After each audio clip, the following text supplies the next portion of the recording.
Bien-aimés frères et sœurs, vous connaîtrez la vérité et la vérité vous affranchira. Ça, c'est pas moi qui le dis, c'est la Bible qui le dit. Mais moi, je vous dis mieux. Vous connaîtrez la vérité historique, notamment celle de vos ancêtres kémites, et vous aurez une vision globale de ce que c'est que la vraie souveraineté politique. J'ajoute, vous reviendrez à la spiritualité africaine ancestrale et vous comprendrez les enjeux de l'indépendance économique. Et pour terminer, vous accepterez votre identité culturelle kémite et vous obtiendrez deux choses. La première, c'est la paix. La seconde, c'est le développement, à une condition. L'unité de toute l'Afrique noire, l'unité de tous les Noirs du monde entier. Otep à tous, bienvenue sur la chaîne des panafricanistes par essence, par conviction et par excellence. Celle des citoyens kémites par nécessité et obligation de combat. Nous sommes une chaîne qui n'est guidée que par nos ancêtres et rien que par les ancêtres qui appartiennent à l'égrégore du monde noir. Par conséquent, nous ne croyons en aucun Dieu venu de l'étranger. Toutefois, cette vidéo n'est aucunement destinée à inciter à la haine ou à la violence, car nous menons un combat qui est d'abord et avant tout spirituel, intellectuel et démocratique. Ensuite, il est politique, géopolitique et géostratégique. Contre l'impérialisme, le colonialisme, le néocolonialisme et l'endocolona, qui sont tous qualifiés de crimes contre l'humanité. Nous menons ce combat sur la base du principe fondamental que nous avons hérité de nos ancêtres kémites, qui est celui de la Mahat, c'est-à-dire solidarité, vérité et justice. Vous êtes donc en droit de connaître la vérité et nous avons l'obligation de vous dire la vérité, rien que la vérité, afin que justice soit rendue au continent africain. Et ça, c'est notre modeste contribution dans cette noble lutte en faveur de la souveraineté, la dignité, la solidarité et l'unité africaine. C'est exactement ça que nous appelons le panafricanisme. Bien-aimés frères et sœurs, écoutez ce communiqué burkinabé.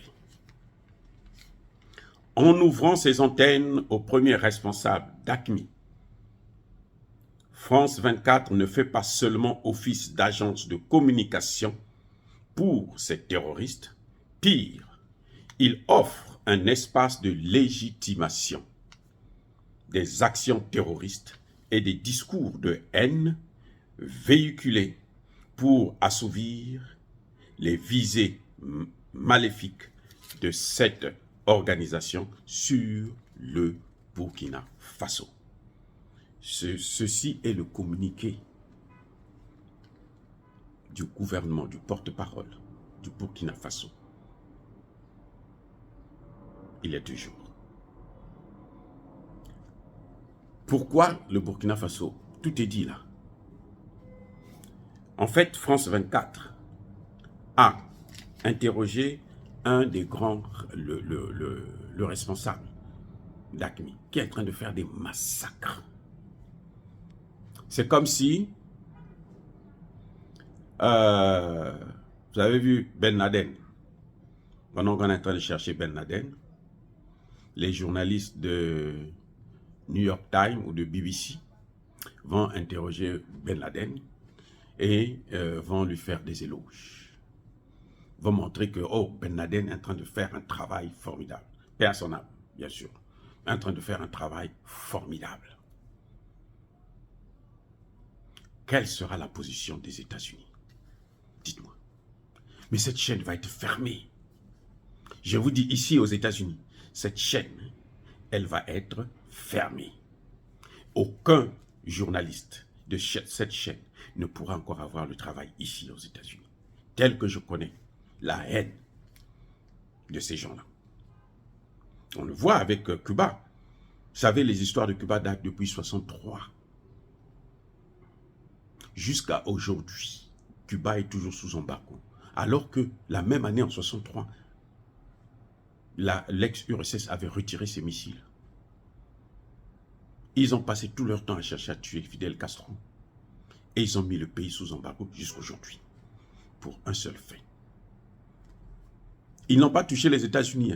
Ils n'ont pas attaqué les États-Unis. Ils n'ont pas agressé les États-Unis. Ils ont seulement reçu la Russie, l'ex-URSS, les missiles de l'ex-URSS. Que d'ailleurs, les jours qui suivaient, le gouvernement russe avait retiré, avait ramené en Russie. Mais il continue à punir le pays. Et là, eux, ils n'arrivent pas à l'atteindre, soi-disant, malgré les satellites, tout ce qu'ils ont. Mais des journalistes, des piètres journalistes, des vauriens, ils vont aller, ils vont l'interviewer et ils se réjouissent. Mais il faut suivre les missions sur France 24. Ils se réjouissent. On lui a posé 17 questions. 17 questions. Et le gars a eu le temps de répondre tranquillement. Et ils nous disent qu'ils étaient venus pour combattre le terrorisme. Maintenant, entre combattre le terrorisme et prendre les terroristes pour des partenaires, les complices des terroristes, c'est quoi la différence finalement? S'ils peuvent les rencontrer, parler avec eux, discuter avec eux, leur donner des stratégies pour détruire le Mali, le Burkina Faso et autres, qui sont-ils alors? France 24 a commis un crime contre l'humanité. Parce que les terroristes là, ce n'est pas des enfants de cœur. Ce qu'ils font, c'est ce qu'on appelle crime contre l'humanité. Il n'est même pas africain du Sahel, c'est un arabe. Ce n'est pas un noir, c'est un arabe. Le Mali là, ce n'est pas pour les arabes, c'est pour les noirs, que les noirs. Les arabes viennent, comme aujourd'hui les Libanais sont en train de venir en Afrique, ce n'est pas chez eux l'Afrique.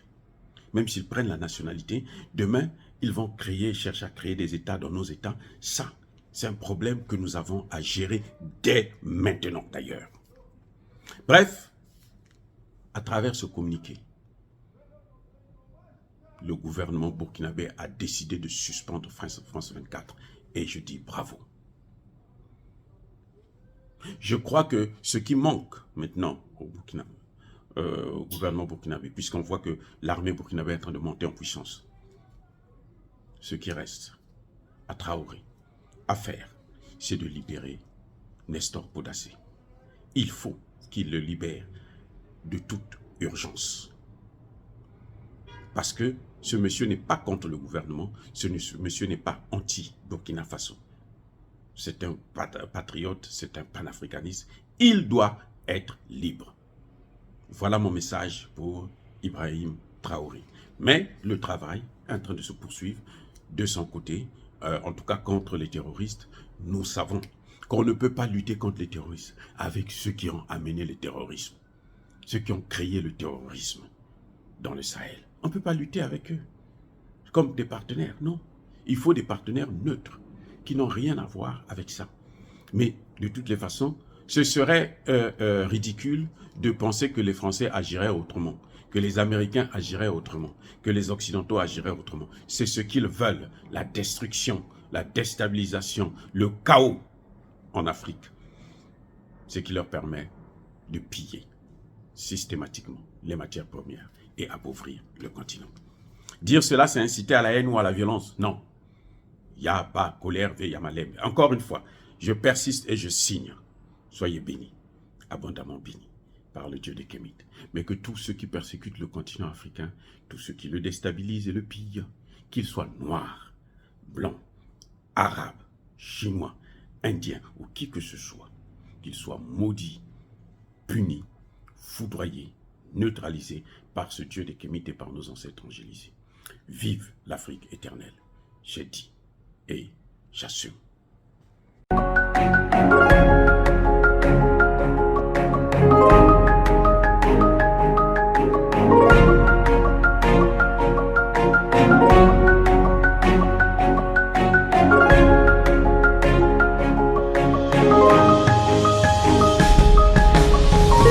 Eux, ils marchent par la foi et non par la vue. Mais moi, je vous conseille vivement de marcher par la connaissance scientifique et historique, notamment celle de nos ancêtres kémites, par les 5 sens et par l'intelligence. À vous, à Pierre.